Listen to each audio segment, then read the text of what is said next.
నమస్తే, welcome to VBC on TV news. నేను ప్రసన్న. ముందుగా ఈనాటి ముఖ్యాంశాలు. భారత్ ఖతార్ల మధ్య కీలక ఒప్పందాలు, భాగస్వామ్యాలతో బలోపేతమే లక్ష్యమన్న ఇరు దేశాధినేతలు.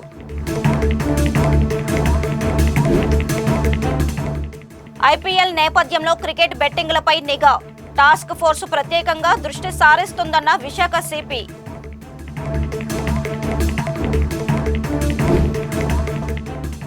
విశాఖలో రికార్డు స్థాయిలో చోరీ సొమ్ము రికవరీ, ఒక్క నెలలో 66 కేసుల్లో 92 లక్షల సొమ్ము స్వాధీనం.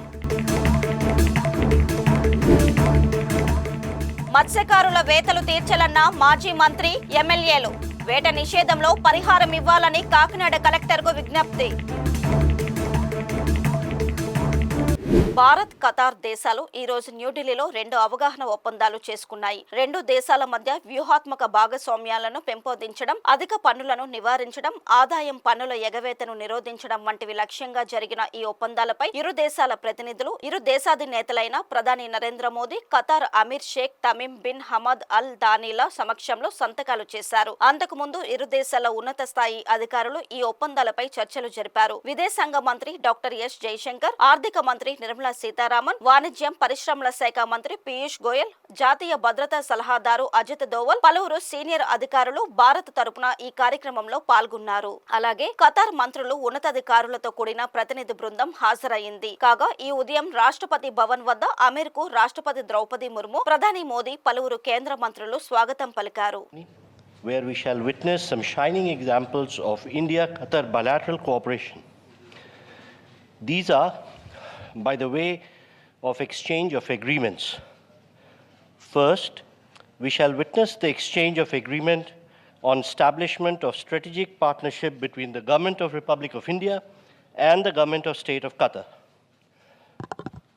These will be exchanged on the Qatar side by His Excellency Sheikh Mohammed bin Abdurrahman bin Jassim Jabar Al Thani, Prime Minister and Minister of Foreign Affairs for the State of Qatar, and on the Indian side by Dr. S. Jaishankar, External Affairs Minister.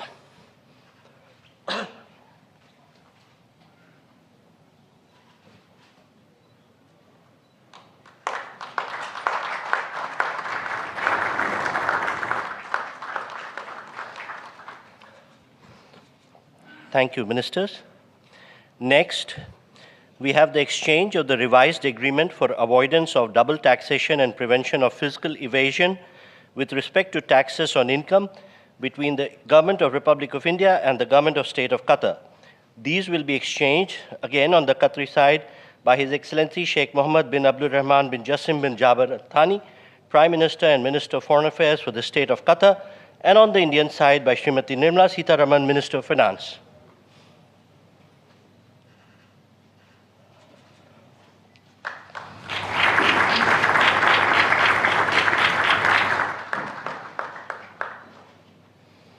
Thank you, Excellencies.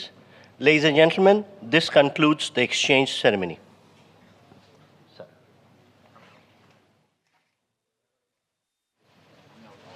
IPL season సమీపిస్తుండటంతో విశాఖ నగరంలో cricket బెట్టింగ్లపై నిఘా పెడుతున్నట్లు విశాఖ నగర police commissioner Shankhabrata Bagchi తెలిపారు. అన్ని ఎస్హెచ్ఓలకు teleconference ద్వారా ఇప్పటికే ఆదేశాలు జారీ చేస్తున్నట్లు పేర్కొన్నారు. క్రికెట్ బెట్టింగ్లపై సిటీ టాస్క్ ఫోర్స్ విభాగం దృష్టి సాధిస్తుందన్నారు. బెట్టింగ్లు ఎక్కడ జరిగినా తమకు సమాచారం అందించాలని, యువత బెట్టింగ్లకు దూరంగా ఉండాలని ఆయన విజ్ఞప్తి చేశారు.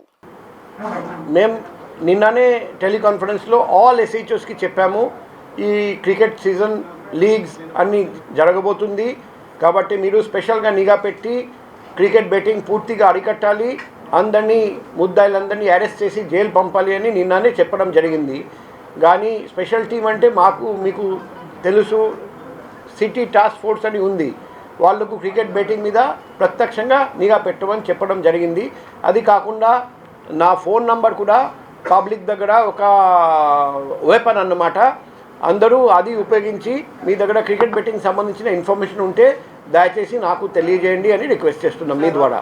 విశాఖ పోలీస్ కమిషనరేట్ వివిధ పోలీస్ స్టేషన్ల పరిధిలో జనవరి నెలలో అపహరణకు గురైన ఆస్తులను తిరిగి వారికి అప్పజెప్పే కార్యక్రమాన్ని నిర్వహించారు. మొత్తం 106 కేసులకు గాను 66 కేసులకు సంబంధించి 92 లక్షల రూపాయల పైచిలుకు మొత్తాన్ని వాటిని పోగొట్టుకున్న వారికి సిపి శంకబ్రత బాగ్జీ అతని బృందం అందజేశారు. ఈ కేసులకు సంబంధించి మొత్తం 74 మందిని అరెస్టు చేసినట్టు సిపి మీడియా సమావేశంలో తెలిపారు. రికవరీ చేసిన వాటిలో 310 గ్రాముల బంగారం, 536 గ్రాముల వెండి, 4,56,000 రూపాయల నగదు, 313 మొబైల్ ఫోన్లు, 7 మోటార్ సైకిళ్లు, 2 ఆటోలు, 1 బస్సు, కారు, 4 ల్యాప్టాప్లు, 2 టీవీలు ఉన్నాయి. మళ్లీ నేరాలకు పాల్పడేవారుగా 45 మందిని గుర్తించామని, చట్టపరంగా వారిని నిలువరించడానికి ప్రివెన్షన్ ఆఫ్ డిటెన్షన్ యాక్ట్ అమల్లోకి తీసుకువస్తామని సిపి ఈ సందర్భంగా తెలియజేశారు. ఇప్పుడు రిపీట్ ఆఫెండర్స్ చాలా మంది ఉన్నారండి. మనం రిపీట్ ఆఫెండర్స్కి పాత కేసులు కూడా బెయిల్ క్యాన్సిలేషన్కి పిటిషన్ పెట్టాము. సో ఇవన్నీ నేను ఇంతకుముందు కూడా పోయి రిక్వెస్ట్ చేశాము అది తొందరగా హియరింగ్ చేయమని.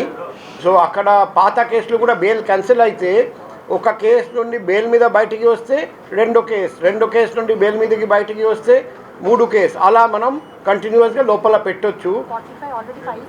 సో 45 రిపీట్ అఫెండర్స్ 45 మంది మీద బెయిల్ క్యాన్సిలేషన్ పిటిషన్ కూడా ఫైల్ చేయడం జరిగింది. అది తొందరగా హియరింగ్ చేసి అది మనకు పాజిటివ్ ఆర్డర్ వస్తే వాళ్ళు కూడా బయటికి రాకుండా మనం చూడొచ్చు. అది కాకుండా రిపీట్ అఫెండర్స్ డిజర్వింగ్ కేసు అయితే ప్రివెంటివ్ డిటెన్షన్ ఆర్డర్ అది కూడా మనం తయారు చేసుకోవచ్చు. సో అది కూడా ఇన్స్ట్రక్షన్ ఇవ్వడం జరిగింది. అందరి మీద షీట్ ఓపెన్ చేయడం జరుగుతుంది, నిఘా పెట్టడం జరుగుతుంది. సో ఫ్యూచర్లో మనం ప్రతి క్రైమ్ హాట్స్పాట్స్లో సీసీటీవీ, లైటింగ్, పొదల క్లియరింగ్ అని టార్గెట్ ఇవ్వడం జరిగింది. ప్రతిరోజు డిఎస్ఆర్ తీసుకొని మేము వెరిఫై చేస్తున్నాం. 100% క్రైమ్ హాట్స్పాట్స్లో సీసీటీవీ పెట్టగలిగితే, లైటింగ్ పెట్టగలిగితే, పొదలు క్లియర్ చేయగలిగితే మనం ఖచ్చితంగా ఇంకా నేరాలు అరికట్టగలుగుతాం. సో ఆల్రెడీ డిటెక్షన్ రేట్ బాగుంది, రికవరీ బాగుంది, కానీ ఇంకా బాగా చేయడానికి స్కోప్ ఉంది. ఆకాశమే మన హద్దు, అది మనం 100% చేయడానికి ప్రయత్నం చేస్తాం. కాకినాడ తీరంలో ఓఎన్జీసీ చేపట్టే ఆయిల్, గ్యాస్ నిక్షేపాల వెలికితీత వల్ల మత్స్యకారులు వేటకు దూరం అవుతున్నారంటూ కాకినాడ జిల్లా కలెక్టర్ షాన్ మోహన్ సగిలీని పలువురు ఎమ్మెల్యేలు కలిశారు. మాజీ మంత్రి మల్లాడి కృష్ణారావు ఆధ్వర్యంలో ఎమ్మెల్యేలు పంతం నానాజీ, వనమాడి కొండబాబు, దాట్ల సుబ్బరాజులు కలెక్టర్ను కలిసి మత్స్యకారులు పడుతున్న ఇబ్బందులను వివరించారు. కాకినాడ జిల్లా తొండంగి నుంచి పశ్చిమ గోదావరి జిల్లా నరసాపురం వరకు ఉన్న మత్స్యకారులకు వేట నిషేధ సమయంలో ప్రతి నెల నష్టపరిహారం ఇచ్చేలా చర్యలు తీసుకోవాలని కలెక్టర్ను కోరారు. అందరికీ నమస్కారం. మరి ఉమ్మడి తూర్పుగోదావరి జిల్లాలో ఓఎన్జీసీ వారు సముద్రంలో అనేక పైప్ లైన్లు వేసి కార్యకలాపాలు చేస్తున్నారన్న ఉద్దేశంతో మరి గతంలో ఏదైతే పైప్ లైన్ వేస్తున్నారో ఆ పైప్ లైన్ వేసినప్పుడు మన మమ్మడివరం నియోజకవర్గం, అదేవిధంగా 4-5 నియోజకవర్గాలకి మత్స్యకారులు వేటకి వెళ్తారు కాబట్టి ఆ టైంలో ఆపిన వారు అందరికీ కూడా కాంపెన్సేషన్ ఇవ్వడం జరిగింది. మరి అదే కాకుండా వాళ్ళు ఓఎన్జీసీ యాక్టివిటీస్ కూడా మరి రోడ్ల మీద కానీ వాళ్ళు అనేక కార్యకలాపాలు చేస్తున్నారు కాబట్టి పెద్ద ఎత్తున మరి ఉమ్మడి తూర్పుగోదావరి జిల్లాకి, అదేవిధంగా పక్కన ఉన్న వెస్ట్ గోదావరికి కూడా పెద్ద ఎత్తున సిఎస్ఆర్ నిధులు ఇవ్వాలి. అదేవిధంగా ప్రధానంగా మరి ఏదైతే అగ్నికుల క్షేత్ర మత్స్యకారులు ఉన్నారో ఆ మత్స్యకారులు మరి వేట నిషేధం చేసినప్పుడు ఇబ్బంది పడుతున్నారు. దాని నిమిత్తం మన తుని నుంచి నరసాపురం వరకు ఉన్న అన్ని కాన్స్టిట్యున్సీలకు కూడా సముద్రంలో ఏ యాక్టివిటీ చేసినా వారికి అందరికీ కూడా నష్టపరిహారం ఇవ్వాలన్నది ప్రధానమైన డిమాండ్గా పెట్టుకున్నాం. అదేవిధంగా ఓఎన్జీసీ వారు పెద్ద హెవీ వెహికల్స్ తెచ్చి రోడ్లన్నీ కూడా తిరగడం వల్ల అనేక రోడ్లు కానీ బ్రిడ్జ్లు కానీ పూర్తిగా పాడైపోయిన పరిస్థితి ఉంది. అవన్నీ కూడా వాళ్ళు చేయవలసిన బాధ్యత ఉంది, కానీ అరకొరగా చేస్తున్నారు తప్ప ఫుల్ ఫ్లెడ్జ్డ్గా చేయట్లేదు. కాబట్టి మా కృష్ణారావు గారికి పూర్తిగా దీని మీద అవగాహన ఉంది. గతం నుంచి కూడా ఆయన పోరాటం చేస్తున్నారు కాబట్టి దానికి మద్దతుగా మన కోనసీమ అంబేద్కర్ జిల్లా నుంచి, కాకినాడ జిల్లాల నుంచి అందరూ ప్రజాప్రతినిధులు అందరూ కూడా కలిసి మరి ఈరోజు కాకినాడ కలెక్టర్ గారికి రిప్రజెంటేషన్ ఇవ్వడం జరిగింది. అదేవిధంగా కోనసీమ కలెక్టర్ గారికి కూడా తొందరలో ఇస్తాం. ఆల్రెడీ సీఎం గారికి, మరి డిప్యూటీ సీఎం గారికి కూడా మన కృష్ణారావు గారి ఆధ్వర్యంలో మేము అందరం కూడా చెప్పడం జరిగింది. ఎట్టి పరిస్థితుల్లో ఏదైతే మత్స్యకారులు నష్టపోతున్నారో వాళ్ళందరికీ పరిహారం ఇప్పిద్దాం. అదేవిధంగా ఓఎన్జీసీ యాక్టివిటీ జరిగిన ఏరియా అంతా కూడా రోడ్స్ కానీ బ్రిడ్జ్లు కానీ స్ట్రెంగ్తన్ చేయవలసిన అవసరం ఉంది. కాబట్టి దాని ప్రధానమైన డిమాండ్లుగా పెట్టుకుని మేము ఈరోజు కలెక్టర్ గారికి రిప్రజెంటేషన్ ఇచ్చాం. ఈరోజు కాకినాడ జిల్లా కలెక్టర్ గారిని ఈరోజు కాకినాడ పార్లమెంటు, అదేవిధంగా కోనసీమ పార్లమెంటు సంబంధించి ఏదైతే ఓఎన్జీసీ సముద్రంలో గ్యాస్ అండ్ ఆయిల్ కార్యకలాపాలు చేపడుతున్నాయో సముద్రంలో దానివల్ల మత్స్యకారులకి పెద్ద ఎత్తున నష్టం జరుగుతుంది. ఆ నష్టం కోనసీమ ప్రాంతానికి ఇస్తున్నారు, అదేవిధంగా కాకినాడ పార్లమెంటు ఈ ప్రాంతానికి కూడా ఇవ్వాలని చెప్పేసి ఈరోజు రిప్రజెంటేషను మల్లాడి కృష్ణారావు గారు, అదేవిధంగా పంతా నానాజీ గారు, బుచ్చిబాబు గారు అందరు కలిసి ఈరోజు కలెక్టర్ గారిని కలిసి రిప్రజెంటేషన్ ఇచ్చాం. మీ అందరికీ తెలుసు, గతంలో కోనసీమ ప్రాంతాన్ని అంతటి కూడా నష్టపరిహారం ఇస్తున్నారు. అదే కాకినాడ ప్రాంతానికి ఇవ్వలేదు. దానికి కారణాలు గత పాలకులు సరైన నిర్ణయాలు తీసుకోవడం వల్ల కూడా కాకినాడ పార్లమెంట్కి ఆ నష్టపరిహారం రాకపోవడం కూడా జరిగింది. అదేవిధంగా ఈరోజు ఎక్కడికి వెళ్ళినప్పటికీ సముద్ర తీర ప్రాంతంలో మీ అందరికీ తెలుసు, బ్రదర్ చెప్పాడు నానాజీ, ఇదివరకు సముద్రం ఒడ్డునే అలువులు వేస్తే చేపలు పడి టన్నులు లారీలు సరుకులు పడి, ఈరోజు అలాంటిది సముద్రం ఒడ్డున ఒక చేప కూడా పట్టలేదు. మీరు చూస్తున్నారు, దగ్గర 250-350 కిలోమీటర్లు వెళ్తేనే కానీ చేపలు పట్టలేదు ఈ రోజున. దీని అంతటికి కారణం ఈ ప్రాంతంలో ఏదైతే ఉందో ఆయిల్ అండ్ గ్యాస్ అన్ని సముద్రంలో నిక్షేపాలు బయటికి తీయడం వల్ల వాళ్ళే చెప్తారు ఆ ప్రాంతానికి ఏటకు రావద్దనే చెప్తారు. ఆ ఏటకు రాకుండా ఉండడం కోసం నష్టపరిహారం ఇస్తారని ఇస్తున్నారు. ఇప్పుడు అలాంటిది ఆ ప్రాంతానికి ఇస్తున్నారు. ఈ కాకినాడ పార్లమెంట్ ప్రాంతంలో అక్కడికంటే ఎక్కువ ఉన్నటువంటి ఏటాడే వాళ్ళు చాలా కొన్ని వేల సంఖ్యలో ఉన్నారు ఈ రోజున. అలాంటి వాళ్ళకి ఈరోజు ఇవ్వాలి, అందరికీ ఇవ్వాలని చెప్పేసి ఈరోజు కార్యక్రమం చేపట్టడం జరిగింది. అదేవిధంగా సిఎస్ఆర్ ఫండ్స్ కూడా చాలా తక్కువ ఇస్తున్నారు. ఆ సిఎస్ఆర్ ఫండ్స్తో ఆ గ్రామాలు అభివృద్ధి చేసుకోవాలి, ప్రాంతాలు అభివృద్ధి చేసుకోవాలి, అవి కూడా తక్కువ ఇస్తున్నారు. దాని మీద పూర్తి సమాచారం తెచ్చుకుని మీరు న్యాయం చేయాలని ఈరోజు ఈ కార్యక్రమం తీసుకోవడం జరిగింది. అదేవిధంగా గతంలో ఈ విషయంలో ముఖ్యమంత్రి చంద్రబాబు నాయుడు గారిని కలవడం జరిగింది, పవన్ కళ్యాణ్ కలవడం జరిగింది. వారు కూడా సానుకూలంగా స్పందించారు. ఏదైనప్పుడు కూడా ఈరోజు కోనసీమ ప్రాంతంలో ఏ విధంగా నష్టపరిహారం ఇస్తున్నారో కాకినాడ పార్లమెంట్లో కూడా ఏదైతే మత్స్యకారులు ఉన్నారో అందరికీ అదేవిధంగా న్యాయం చేయాలని మీ ద్వారా డిమాండ్ చేస్తున్నాం. ఇవాళ రియలిస్టిక్గా గ్రౌండ్లో ఏం జరుగుతుంది అన్నది పూర్తిగా సమాచారం సేకరించి మనకు ఏం కావాలి అన్న దాని మీద ఒక స్పష్టతతోటి ఇవాళ కలెక్టర్ గారిని కలవడం జరిగింది. ఎందుకంటే మా చిన్నప్పుడు మనం చూసేవాళ్ళం, మన ఫిషర్మ్యాన్ ఎక్కడికో 100 కిలోమీటర్లు ఎక్కడికో ఫిషింగ్కి వెళ్ళేవారు కాదు. ఆ ఒడ్డునే అలి వేసుకునేవారు, లేదా ఒడ్డునే బోట్ వేసుకునేవారు, సాయంత్రం కావాల్సి సంపాదించుకునేవారు. ఇది ఆ పరిస్థితి రాను రాను ఇటువంటి కంపెనీలు అవి రావడం వల్ల రావద్దని నేను చెప్పట్లేదు, కానీ కంపెనీలు వచ్చి ఏమన్నా డ్రిల్లింగ్ చేసినా ఏం చేసినా కృష్ణారావు చెప్పినట్టు ఆ డేట్ నుంచి కాంపెన్సేషన్ ఇవ్వమని. ఎందుకంటే ఎంతో మత్స్య సంపద పోతుంది, దానివల్ల వీళ్ళకి చాలా ఇబ్బంది పాలవుతున్నారు. ఇవాళ ఒక రోజు వేటకెళ్తే వచ్చేది ఇవాళ 4 రోజులు వేటకెళ్ళినా రాని పరిస్థితుల్లో ఉన్నది. దాని నిమిత్తం కాంపెన్సేషన్ ఇవ్వమని, అలాగే సిఎస్ఆర్ ఫండ్స్ నుంచి కొంచెం వాళ్ళ బతుకులు జీవన విధానాన్ని కూడా బాగు చేయాలని చెప్పి ఆలోచనతో కలెక్టర్ గారికి ఇవ్వడం జరిగింది. కలెక్టర్ గారు కూడా మిగిలిన కలెక్టర్లు ఎవరైతే ఉన్నారో వాళ్ళందరితోటి మాట్లాడి దీని మీద ఒక ఆలోచన చేసి ముందుకు పంపుతానని చెప్పారు. అలాగే త్వరలో మొత్తం అందరూ ఎక్కడి నుంచి అయితే మనం యానం దగ్గర నుంచి లెక్క పెట్టుకుంటే మనం తుని దాకా కూడా ఉన్నటువంటి ఎమ్మెల్యేలు, ప్రజాప్రతినిధులు అందరూ కూడా కూర్చుని దీని మీద ఒక మంచి పరిష్కార మార్గం ఆలోచించి ఎదురు తీసుకెళ్ళి కొంచెం డిమాండ్గానే డెఫినెట్గా అవసరాల నిమిత్తం మనం ప్రజాప్రతినిధుల్లో మా ఎన్నికల్లో మనం ఇచ్చిన వాగ్దానాలు నిలబెట్టుకోవడం ముందుకు వెళ్తామని తెలియదు. ఈ నెల 10వ తారీఖున కోనసీమ జిల్లాకి సంబంధించిన ప్రజాప్రతినిధులు, అలాగే కాకినాడకి సంబంధించిన ప్రజాప్రతినిధులు అందరూ కూడా నేను కలిసి రాబోయే రోజుల్లో ముఖ్యంగా మత్స్యకారులకి నష్టపరిహారం విషయంలోనూ అలాగే సిఎస్ఆర్ ఫండ్కి సంబంధించిన విషయాల మీద చర్చించుకోవడం జరిగింది. దాంతో ఈరోజు కాకినాడ కలెక్టర్ గారిని కలిసి రిటర్న్గా రిప్రజెంటేషను ఇప్పుడు ఇవ్వడం జరిగింది. దాంట్లో ముఖ్యంగా కొన్ని నియోజకవర్గాల్లోనూ ఆ నియోజకవర్గాల్లో కొన్ని ప్రాంతాలకు మాత్రమే నష్టపరిహారం ఇస్తున్నారు.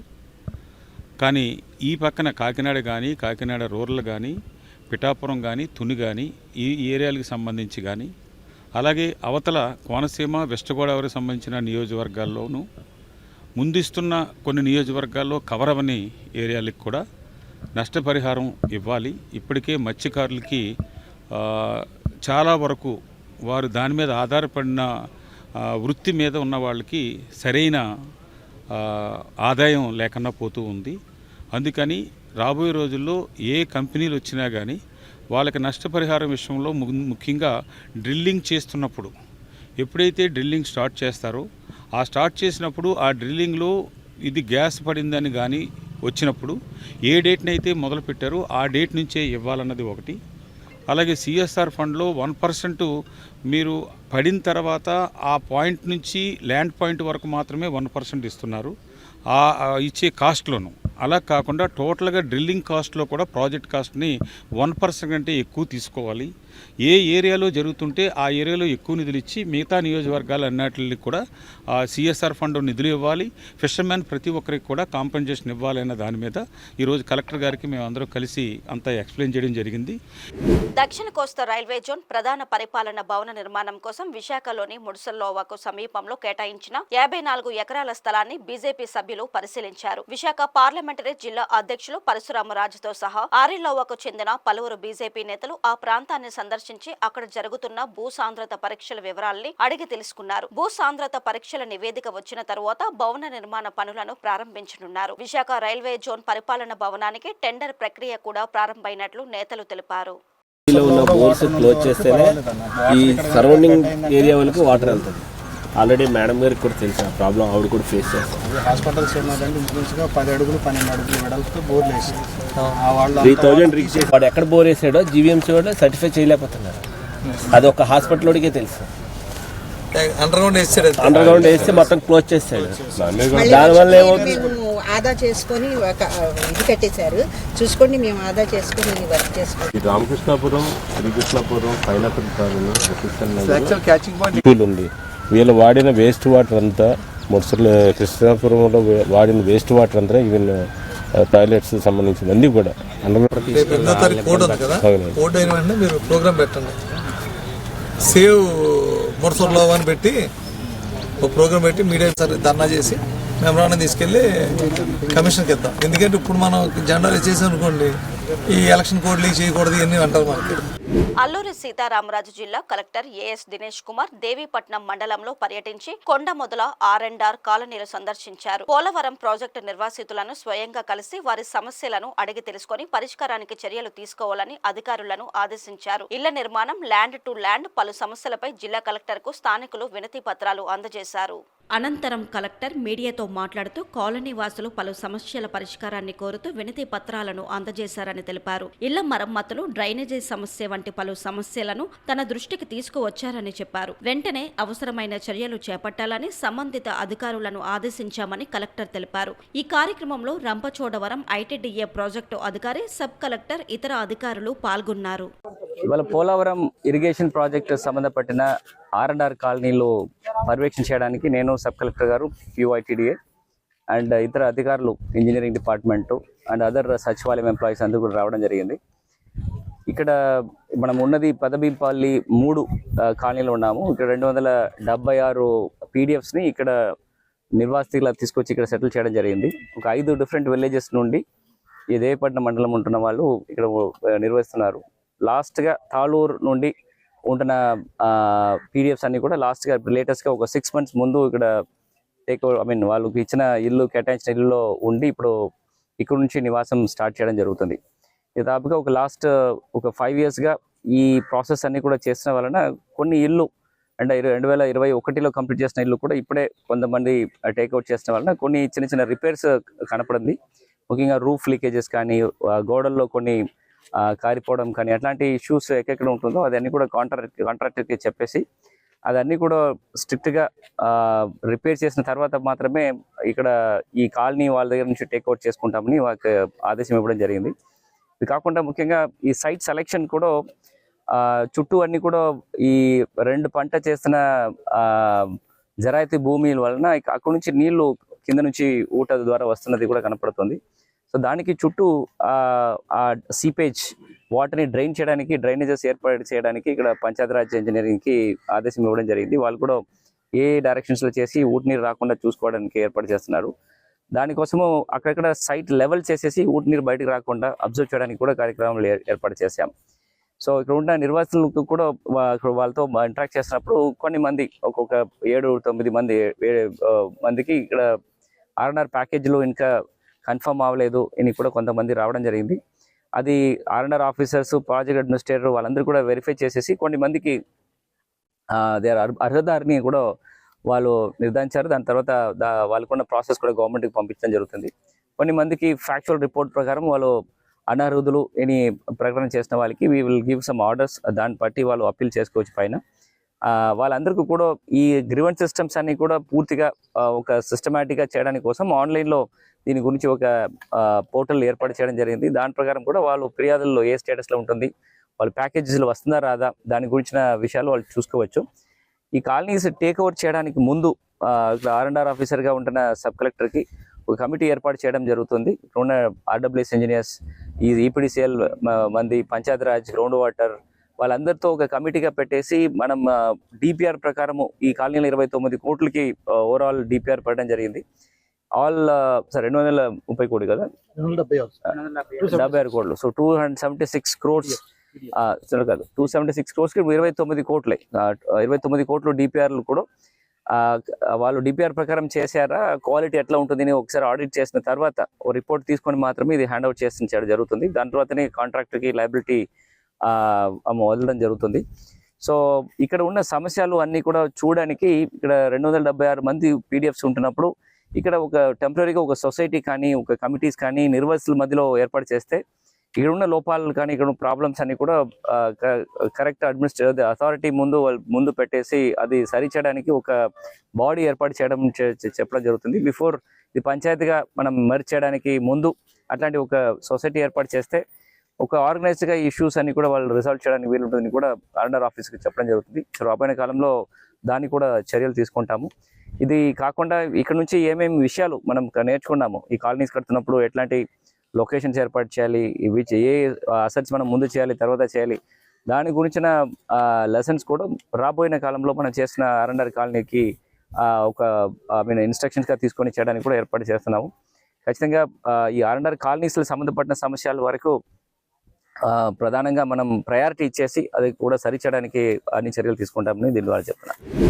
ఈ ఉదయం విశాఖ నవోటెల్ హోటల్ వద్ద అదుపు తప్పిన లారీ ఢీకొన్న ఘటనలో గాయపడిన తుపాకుల రవికుమార్ ను సౌత్ ఎమ్మెల్యే వంశీకృష్ణ శ్రీనివాస్ పరామర్శించారు. కేజీహెచ్ లో చికిత్స పొందుతున్న రవికుమార్ ను కలిసి అతని కుటుంబానికి 10,000 రూపాయలను అందజేశారు. అలాగే అతనికి మెరుగైన చికిత్స అందజేయాలని కేజీహెచ్ అధికారులను ఆదేశించారు. కాగా ఘటన జరిగిన స్థలానికి వంశీకృష్ణ హుటాహుటిన చేరుకొని ఘటనకు గల కారణాలను సంబంధిత అధికారులను అడిగి తెలుసుకున్నారు. ఇలాంటివి పునరావృతం కాకుండా చర్యలు తీసుకోవాలని సూచించారు.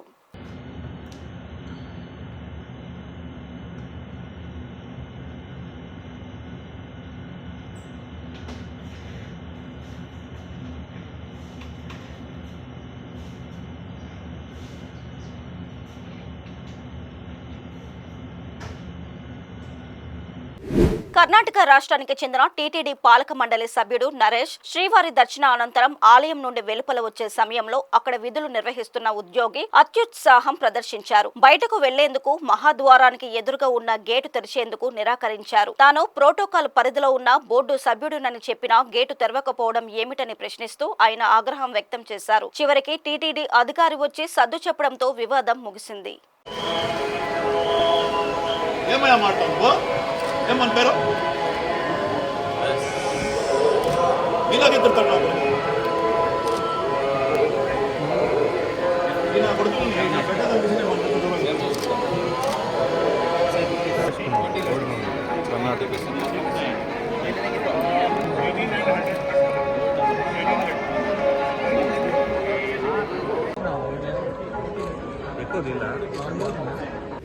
అల్లూరి సీతారామరాజు జిల్లా పాడేరులోని సెయింట్ ఆన్స్ పాఠశాలలో విద్యార్థినుల అరాచకాలు ఆలస్యంగా వెలుగులోకి వచ్చాయి. ఆ పాఠశాలలో లకే కీర్తన అనే 7వ తరగతి చదువుతున్న విద్యార్థినిపై 10వ తరగతి చదువుతున్న తాంగుల ప్రణవి ఇంకా కొందరు విద్యార్థినులు ఓ గదిలో కీర్తనను బంధించి కొట్టి హింసించిన ఘటన ఆలస్యంగా వెలుగులోకి వచ్చింది. దీనికి సంబంధించిన వీడియో ఒకటి సోషల్ మీడియాలో వైరల్ కావడంతో మొత్తం విషయం వెలుగులోకి వచ్చింది. అది సరదా కోసం తీసుకున్న వీడియో అంటూ పాఠశాల యాజమాన్యం చెప్పడం పలు సందేహాలకు తావిస్తుంది. కీర్తనపై మిగిలిన విద్యార్థులు దాడి చేయడం వీడియోలో స్పష్టంగా కనబడుతున్నా, మాటలు వినబడుతున్నా యాజమాన్యం ఎందుకు ఆ విధంగా చెబుతున్నారనేది తెలియవలసి ఉంది. కాగా గతంలో ఇటువంటి సంఘటనలు ఈ పాఠశాలలో చోటు చేసుకున్నట్లు తెలుస్తోంది. ఈ ఘటనపై మండల విద్యాశాఖ అధికారి ప్రసాద్ సమగ్ర విచారణ జరుపుతున్నారు.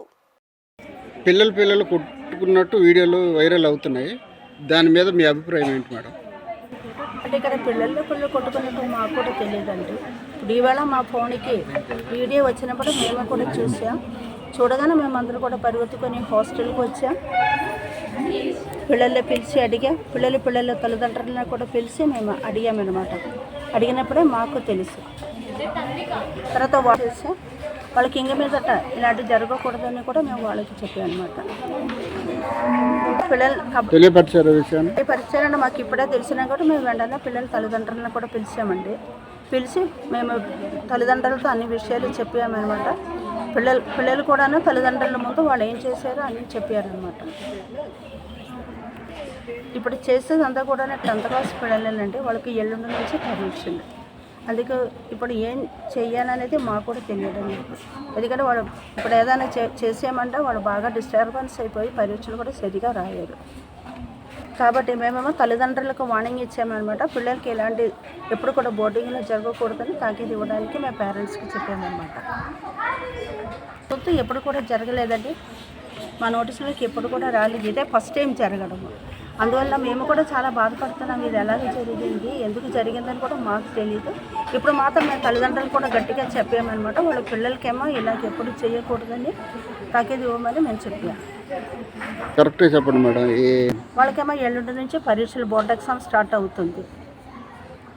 అంటే ఇప్పుడు ఏదైనా చెప్పామంటే వాళ్ళు కూడా బాగా డిస్టర్బెన్స్ అయిపోయి పరీక్ష సరిగా రాయరు. అందుకే తల్లిదండ్రులు కూడా చాలా బాధపడుతున్నారు. ఇప్పుడు ఏదైనా చేసామంటే పిల్లలు చదువు పాడైపోతుంది, వాళ్ళు పరీక్ష సరిగా రాయలేరంటున్నారు.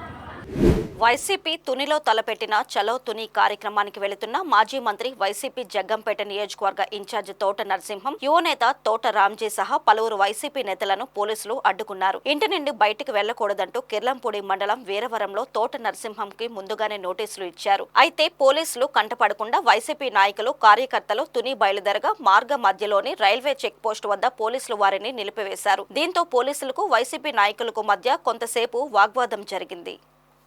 ఈ సందర్భంగా తోట నరసింహం మీడియాతో మాట్లాడుతూ తుని వైస్ చైర్మన్ ఎన్నికల్లో కూటమి ప్రభుత్వం చేస్తున్న కుట్రకు వ్యతిరేకంగా కాకినాడ జిల్లా అధ్యక్షులు దాడిశెట్టి రాజా పిలుపు మేరకు తుని వెళుతుండగా పోలీసులు అక్రమంగా అడ్డుకొని నిలిపివేశారని ఆరోపించారు. కూటమి ప్రభుత్వం ప్రజాస్వామ్యాన్ని కూని చేస్తుందని దుయ్యబట్టారు. వైస్ చైర్మన్ పదవి కోసం కూటమి ప్రభుత్వం కుట్రలు పన్నుతుందన్నారు. నిన్న దాడిశెట్టి రాజా మీద జరిగిన దాడిని ఖండిస్తున్నామన్నారు. పోలీసుల తీరు ఎలా ఉన్నా చట్టాన్ని గౌరవిస్తామని చెప్పి తన అనుచరులతో కలిసి ఆయన వెనుతిరిగారు. ఈరోజు మరి తూర్పుగోదావరి జిల్లాలో కాకినాడ జిల్లాకు సంబంధించి వైఎస్ఆర్ కాంగ్రెస్ పార్టీకి సంబంధించినటువంటి మరి కొంతమంది కౌన్సిలర్స్ని, మున్సిపాలిటీకి సంబంధించినటువంటి కౌన్సిలర్స్ని మరి ప్రజాస్వామ్యానికి గురి చేస్తూ మరి కూటమి ప్రభుత్వం, మరి ముఖ్యంగా తెలుగుదేశం పార్టీకి సంబంధించిన నాయకులు 2 రోజులు చాలా దౌర్జన్యకాండం చేసి, భయభ్రాంతులు చేసి వైఎస్ఆర్ కాంగ్రెస్ పార్టీ కౌన్సిలర్నే కాకుండా అక్కడ ఉన్నటువంటి ప్రజలు కూడా భయభ్రాంతులు చేస్తూ చాలా దౌర్జన్యంగా మరి వైఎస్ఆర్ కాంగ్రెస్ పార్టీకి సంబంధించినటువంటి సుమారు 10-13 మంది కౌన్సిలర్స్ని వారు అపహరణ చేయడం జరిగింది. ఈరోజు కేవలం వారికి సంబంధించినటువంటి వైఎస్ఆర్ కాంగ్రెస్ పార్టీ గతంలో 30 స్థానాలు ఉంటే దాదాపు 2 స్థానాలకి ఎన్నిక జరగకపోతే ఒక ఆయన మరణించారు, ఒక ఎన్నిక జరగలేదు. దాదాపు 28 స్థానాలు కైవసం చేసుకోవడం జరిగింది గత లోకల్ బాడీ ఎన్నికల్లో. కానీ మరి ఈరోజు మరి ప్రజాస్వామ్యాన్ని పూర్తి చేస్తూ ఈ కూటమి ప్రభుత్వం, తెలుగుదేశం ప్రభుత్వం ఈరోజు ఇక్కడ వైస్ చైర్మన్ అన్నది మున్సిపాలిటీ సంబంధించి వైస్ చైర్మన్ని మరి కైవసం చేసుకోవాలనేటువంటి కుట్ర పడడం జరిగింది. దానిని మరి మా మాజీ మంత్రివర్యులు వైఎస్ఆర్ కాంగ్రెస్ పార్టీ మరి అధ్యక్షుడైనటువంటి ఈ దాడిశెట్టి రాజా గారి మీద కూడా దాడి చేయడం కూడా జరిగింది. 2 రోజులు మరి ఎన్నిక వాయిదా పడ్డది. ఈరోజు జరుగుతూ ఉంది ఎన్నిక. దీనికి సంబంధించి మేము ఏదో తుని అని పిలుచుకోవడం జరిగింది జిల్లా వ్యాప్తంగా, ఉమ్మడి జిల్లా వ్యాప్తంగా. దానిలో భాగంగానే ఈరోజు మేము తుని రావడం జరిగింది. జగ్గంపేట నియోజకవర్గం నుంచి 4 మండలాల నుంచి కూడా సుమారు చాలామంది ఇంకా వస్తూ ఉన్నారు. వారందరినీ కూడా పోలీసులు ఎక్కడికెక్కడ ఆటంకం కలిగిస్తూ ఉన్నారు. మేము తుని కూడా రావడం జరిగింది. దాదాపుగా తుని మరి ఇక్కడ బ్రిడ్జి దగ్గరికి రావడం జరిగింది. అయినా సరే మమ్మల్ని కూడా పోలీసులు ఆపడం కూడా జరిగింది. ఏదైనా ఈరోజు ప్రజాస్వామ్యాన్ని కాపాడాలి, ప్రజాస్వామ్యయుతంగా ఎన్నికైనటువంటి ఆ సంస్కృతిని కాపాడుకోవాలని మేము ఇక్కడ రావడం జరిగింది. పార్టీ మేరకు శాంతియుతంగా చేసే కార్యక్రమాన్ని కూడా ఈరోజు ఆ కూటమి ప్రభుత్వం భయపడి ఈరోజు వైఎస్ఆర్ కాంగ్రెస్ పార్టీ నాయకులందరూ కూడా ఎక్కడికెక్కడ అవసరం చేయడం మరి అవసరం కూడా తప్పించుకుని ఇక్కడ రావడం కూడా జరిగింది. మరి ఇక్కడ కూడా భారీ స్థాయిలో పోలీసులు భావించి మమ్మల్ని ఆటంకపరచడం జరిగింది. సరే శాంతియుతంగా ఉండాలనే ఉద్దేశంతో మేము ఇంటికి వెళ్తా ఉన్నాం. ఏదైనా ఈరోజు ప్రజాస్వామ్యాన్ని కాపాడవలసిన బాధ్యత ప్రతి ఒక్కరి మీద ఉంది. నేను జరిగినటువంటిది ఏదైతే మరి మా మాజీ మంత్రివర్యులు వైఎస్ఆర్ కాంగ్రెస్ పార్టీ అధ్యక్షుడు దాడిశెట్టి రాజా గారిపై జరిగినటువంటి దాడిని తీవ్రంగా జగ్గంపేట నియోజకవర్గం తరఫున మేము ఖండిస్తూ ఉన్నాం. మరి ఇటువంటి సంఘటన ఎప్పుడు కూడా పునరావృతం కాకూడదు. గతంలో ఈ సంస్కృతి మన జిల్లాలో కూడా ఎప్పుడు కూడా లేదు. నూతనంగా మరి మీరు చేస్తున్నటువంటి కార్యక్రమాన్ని తీవ్రంగా ఖండిస్తాం. ఈ వార్తలు ఇంతటితో సమాప్తం. మరిన్ని విశేషాలతో మళ్ళీ కలుద్దాం.